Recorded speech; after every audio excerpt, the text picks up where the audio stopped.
My name is Chris. Hi there, my name is Tanisha.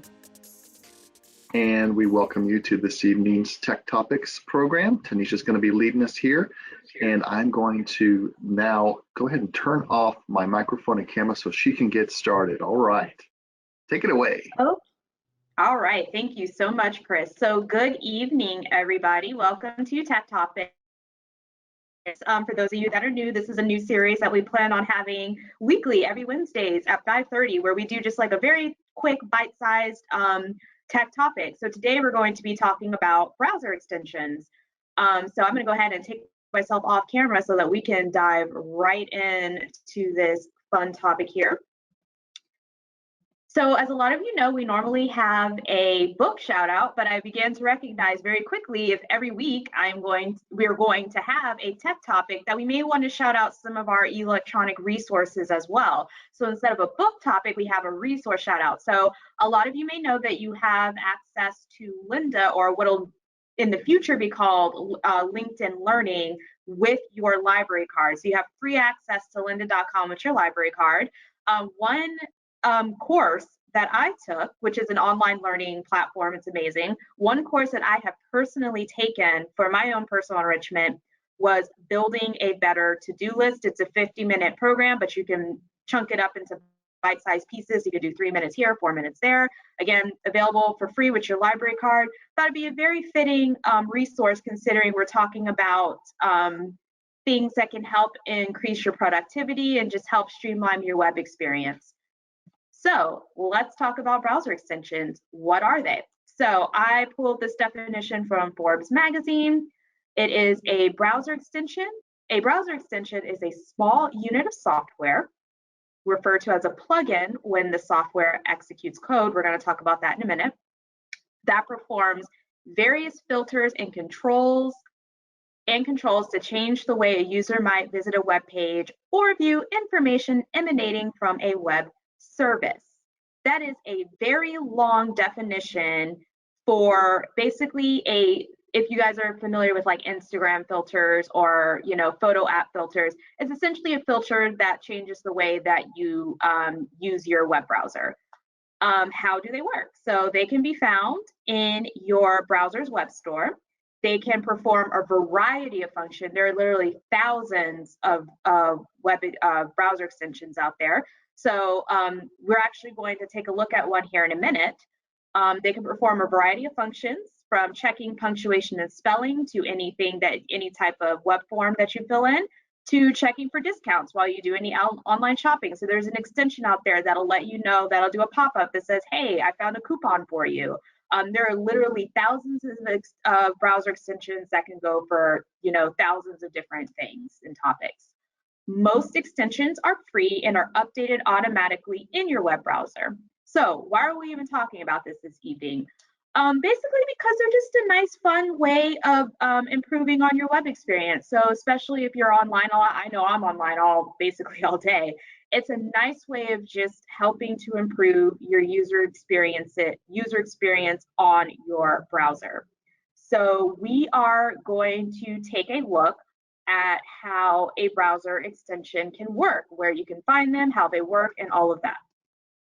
So for our purposes this evening, we are using Google Chrome. So again, every web browser has the ability for you to install extensions. So I'm using Google Chrome because that is the web browser that I normally use. So how would you gain access to the extensions that you have installed?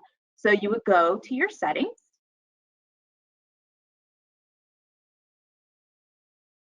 And on the left-hand side of your screen, you will see extensions. And then that'll give you a view of all of the extensions that you currently have installed on your web browser. So pay close attention to Grammarly, because Grammarly is the one that I am going to be demoing for us here shortly. So that is where you can take a look at what extensions you have. You can also take a look at the details and see, control access, what they have, what the extension has access to as far as your data.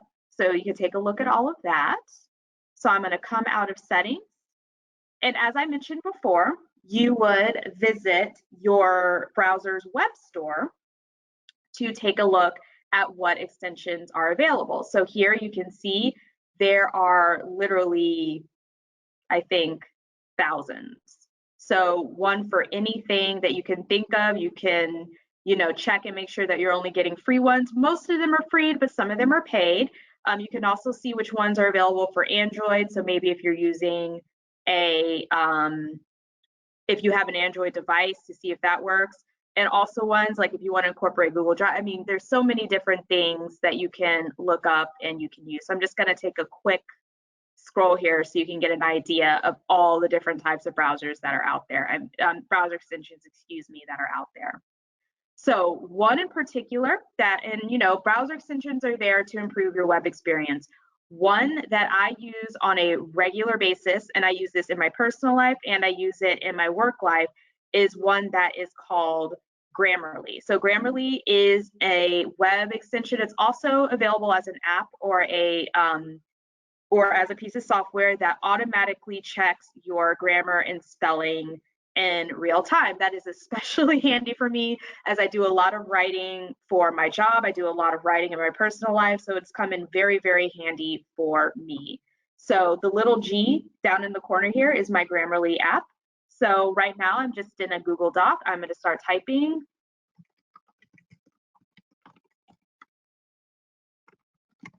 Today I am using Grammarly in a program. And as you can see, as what is highlighted here, Grammarly picked up on my terrible use of grammar. So I can change it in real time.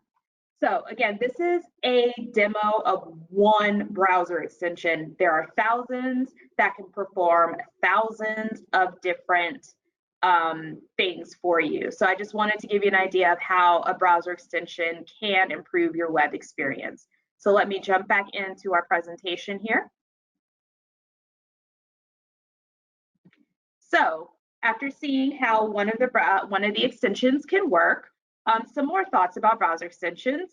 This is very important. Carefully vet any extension you wish to add to your browser. Not all browser extensions are created equally. Some require more of your personal data than you may like. Some may also be from dubious developers who may not be providing that extension for the best of intentions. So just make sure that before you install any browser extension that you do your research. And a lot of that research can be accomplished with a quick Google search. So you can see who else is using it, what they think of it. As far as Grammarly goes, one of the reasons why I used it is because it was recommended by a bunch of reputable sources and I felt safe installing it on my personal computer. So that's why I decided to use it. Also, check and see what permissions are needed to use the extension. So for example, with Grammarly, obviously I need to give Grammarly permission to read what I am writing in any sort of document. So I gave, that's implicit in me using that, but just make sure that you're checking those permissions to see if that's something that you want that extension to have access to. While most extensions are safe, be aware that security breaches can happen. So my personal mantra is anything is hackable. That's not to discourage you from using browser extensions, but just keep that in the back of your mind as you are installing them and using them. This one is very, very, very, very important. Only install extensions from your browser's web store. So again, it doesn't matter if you're using Chrome, Firefox, Safari, whatever browser you're using, only use the extensions available through that web store. If some random website is trying to get you to install something, don't. You should only be getting extensions from your browser's web store. Also, this is just a little pro tip. Don't install too many extensions because they could slow down your browser and increase your exposure to threats. So, the whole point of using extensions is to improve your web experience. You don't want to load your browser down with too many extensions. And this is also something that is often misconstrued. In fact, it was a mistake I mentioned to Chris earlier that I made when I was putting in the title and description for a program. I misspoke or mistyped and said plugin instead of an extension. So this is a rule of thumb to differentiate between a web extension and a web plugin. A web extension adds features to your browser that you as a consumer can use, and plugins add features that websites can use. The prime example of a browser plugin is like Flash or Java, which are used to either execute some type of animation or used to play videos back on a website. So that's something just to keep in mind as you are using extensions versus plugins. So now that is all I have. Chris, I'm going to welcome you back onto the camera to see if we have any questions about our little bite-sized tech topic this evening. All right. Yeah, feel free again to post your questions in the questions section. We do have some already posted there, but I want to remind you that you feel free now because this is our Q&A portion. Someone is asking about adding extensions to their Google, like you showed for your Google account and for your Google applications. They're asking if they can access those same extensions if they were to use their Google account on another device. It depends. It depends on how robust your browser is on whatever other device you're using. So in theory, you should be able to, but some like I'm using, for instance, I'm using Chrome on my PC that was assigned to me by the county, but I'm unsure if that'll work if I use it on my personal Mac, which is an Apple device. So it depends. For the most part, they do. I think across my devices, like my purse, because all my stuff are Apple products, it'll translate over, but it may be something you'll need to take a look at and troubleshoot. Okay, thank you. This question is related to removing extensions. I guess it's two parts. Is it easy to remove extensions, and can it be done in your settings? Absolutely. I'll show you here real quick.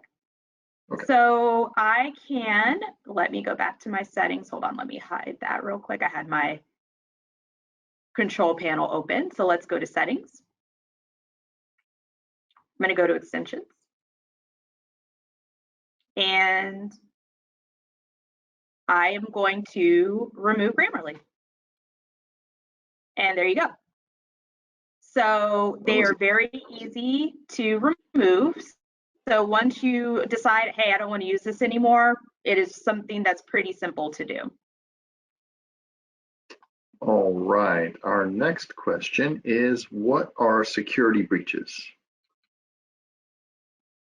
So a security breach would be essentially when somebody tries to hack into your information. So you may have gotten those emails, or you may have seen the news about how, a major credit card company had a data breach where some hacker, hacked into their, servers and were able to extract users, customers, email address and card numbers and all of that. So that's considered a security breach. Or if somebody were to hack into like county email, fingers crossed, hack into county email and extract information that way. So that's what a security breach would be. So for instance, in the case of a browser extension or a web extension, like somebody, again, fingers crossed, could hack into Grammarly's, main servers and find out who's using Grammarly and for what and what information they have. So that would be an example of a data breach, or excuse me, a security breach. All right, we have one last question. Are there any browsers that automatically come with extensions or automatically download extensions? Do you know of any that do that? Yes, so I don't know if you noticed again, I'm gonna just show you this here real quick. So it also depends, that's a big fat it depends. So the Chrome apps, as you see down here, down towards the bottom, those came automatically installed with when Chrome was downloaded to this computer. If you are using a work computer, as I am, you'll notice like there's one browser plugin here, and it's just our like sign-in system that we use for, that's used for the county. The county installed that for us. So that is something that's just automatically installed when I got this computer. So there are some. I'm not going to turn these off because I use them, but you can remove them if you want. So, you know, just double check in any browser that you have, see if they auto installed any extensions for you. And if you don't want to use them, you can just delete them. All right. Well, it looks like that is it for questions. Yes, that is it for questions. Well, thank you everyone for coming this evening. Here's our contact info here on the screen. You can go online at hcplc.org/contact. And you can also go on our website and see what upcoming events we have at hcplc.org/events. And in the chat section, I should have mentioned, I posted the registration link for next week's tech topics. So if you want to quickly click on that, you can easily register right there because I believe, Tanisha, you're talking about photo editing apps next week. So that ought to be good. All right, well, that's it. Thank you, Tanisha. That was, again, another great session. That was a lot of great information. Have a great evening, everyone.